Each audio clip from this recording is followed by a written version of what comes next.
Vous comprenez l'engouement pour les biopics. Il y a eu Cézanne, Rodin, Camille Claudel, évidemment avec Adjani et Gérard Depardieu. Encore un autre Rodin récemment avec Vincent Lindon. Il y a eu Niki de Saint-Phal récemment avec Charlotte Lebon. Qu'est-ce qui peut inspirer un cinéaste, et je vous poserai la question, Michel, dans un instant, mais dans la vie d'un artiste?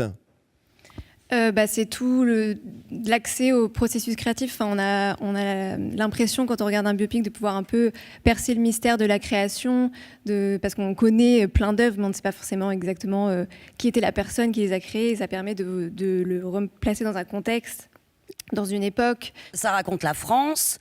Par exemple, on peut aussi parler de Pollock, le magnifique film de Ed Harris, avec Ed Harris sur Jackson Pollock. Oui, ça raconte l'Amérique, ça raconte comment on lutte, ça raconte vraiment comment on sort du cadre et comment on essaye de casser les cadres. Oui. Effectivement, il y a beaucoup dans les derniers biopics, en tout cas sur les artistes féminines, une volonté de féminisme, de dire à quel point il a fallu qu'elle lutte. Niki de Saint-Phal, c'est particulièrement Niki de Saint-Phal, c'est particulièrement fort. C'est vrai qu'on l'a vu aussi avec Camille Claudel, qui à son époque avait réhabilité cette figure majeure de la sculpture et écrasée par le patriarcat et par Rodin évidemment.